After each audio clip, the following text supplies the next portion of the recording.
Okay, let's jump right into this explainer player because today we're decoding the hidden mechanics of the financial simulation. It is time to stop playing like a helpless NPC and start rigging the game back in your favor.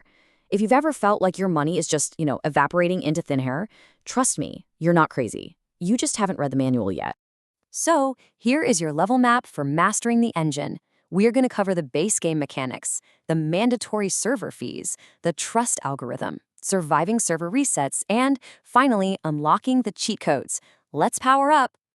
Level 1. Base game mechanics. Understanding the engine of value and time. Let's look at the absolute foundation of the simulation you're currently logged into. The very first thing you gotta wrap your head around is that in-game currency, it isn't actually real. It's 100% a social construct built entirely on shared belief. I mean, think about it. That is literally the only reason you can trade a dollar bill for goods, but you can't trade a random stick you found outside. They are both just physical objects. But as a society, we have collectively agreed that the green paper has trading power, and the stick, well, doesn't.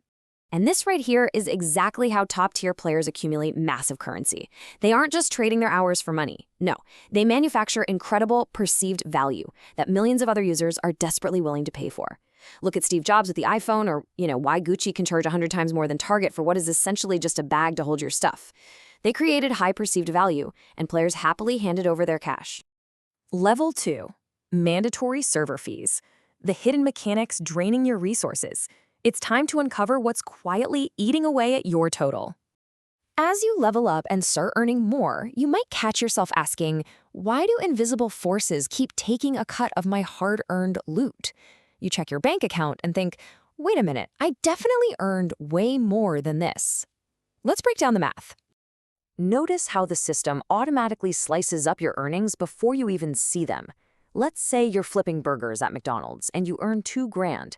Your actual take-home pay is only going to be about $1,456. Why? Because the server automatically deducts federal and state income taxes, plus Social Security, which is essentially forced retirement savings, and Medicare.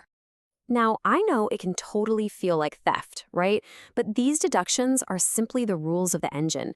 They're funding the roads, the schools, making sure your favorite late-night taco truck isn't infested with rats, and supporting the health of older players.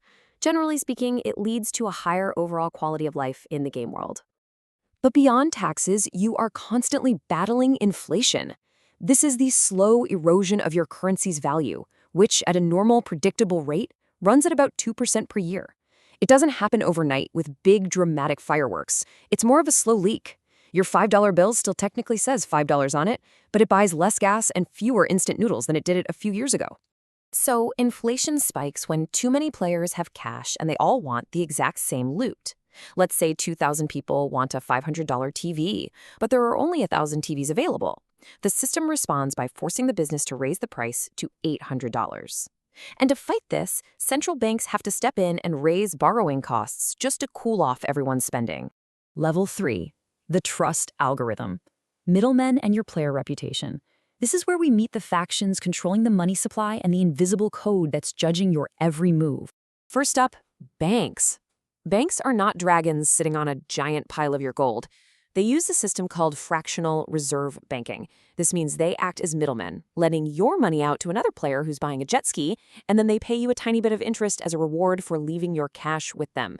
They're essentially just matchmakers for financial transactions.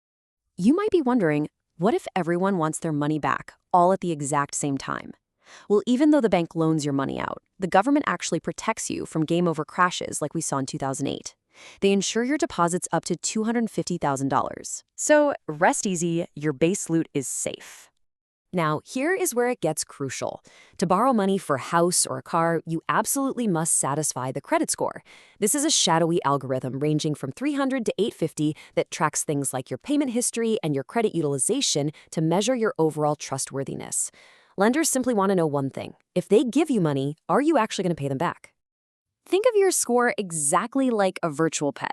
If you ignore it, it ruins your gameplay with brutal 27% interest rates on that new TV. But take care of it, and you unlock the absolute best borrowing perks the simulation has to offer. The wild part is you could have zero debt, but with no credit history, you still have a trash score.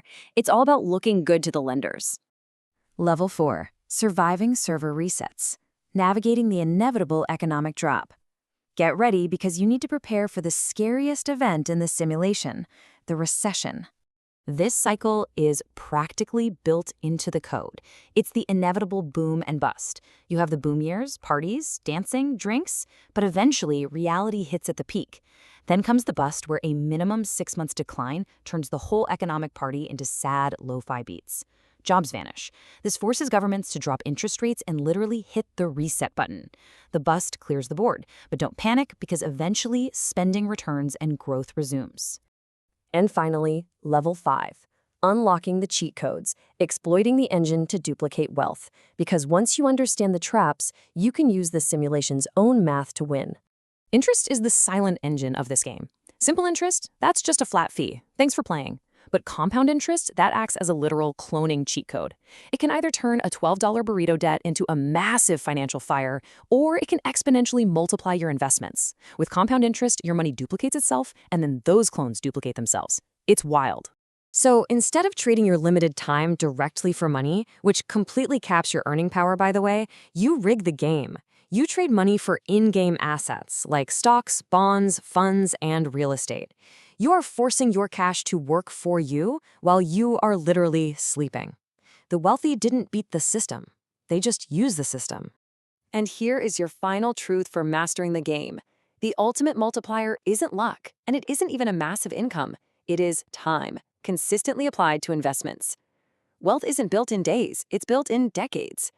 A little money invested consistently over 30 years becomes a massive win. You really don't have to be a genius. You just have to be patient and diversified. Because look, the real danger in this simulation isn't taking a risk. It's doing nothing at all. Since you know the rules now, the only question left is this. Will you let inflation quietly steal your future, remaining a helpless NPC watching your value erode? Or will you use the cheat codes, rig the game back, and finally play to win? Your move, player. I'll see you on the leaderboard.